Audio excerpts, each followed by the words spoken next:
The art of video game adaptations. You know, a lot of people say that it's hard to translate a video game into a movie or a TV series, and I just feel like they you know, some people just haven't been trying hard enough. We've gotten some stinkers like Uncharted, and most of the stinkiest would be the new Resident Evil movie.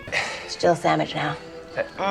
But recently we have gotten a kind of a first look at the new Until Dawn movie, and as soon as I saw that you're in some cabin in the woods, I knew that it completely missed the mark. I want to read you a plot synopsis before I just kind of cut down, just so you can get an idea of what the story is about. Let me just get your opinion on this real quick. 1 year after the mysterious disappearance of her sister, Melanie, Clover and her friends head to the remote valley where she vanished in search of answers. Exploring an abandoned visitor center, they find themselves stalked by a mass killer and gruesomely murdered one by one, only to wake up and find themselves back at the beginning of the same night. Trapped in the valley, they are forced to relive the nightmare over and over again. Only each time the murderous threat is different, each time more terrifying than the last. With hope dwelling, the group soon realizes they have a number of kills left. The only way to escape is to survive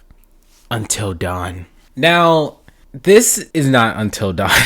If you want to think of it as like a video game, sure, you can kind of see it as like they're trying to keep everyone alive, but also Until Dawn, your goal, of course your goal was to keep everyone alive, but you didn't have retries. You were playing the story through, getting your own specific ending that would be unique to yours versus somebody else's. And I guess that's maybe what they're trying to set up, but thinking of it in like a whole story aspect, this is like Happy Death Day or something, if you remember that movie. Better yet, I feel like this plot could have been more in line with Dead by Daylight. I've seen people talk about it would have made a lot more sense. They said that each time they come back is like a different horror genre, which is completely insane thought process when thinking of an Until Dawn movie. Instead of having a mansion like cabin in the middle of a snowstorm or whatever with nice mood, dim bluish settings, they opted for a summer cabin in the woods, which looks like any other generic horror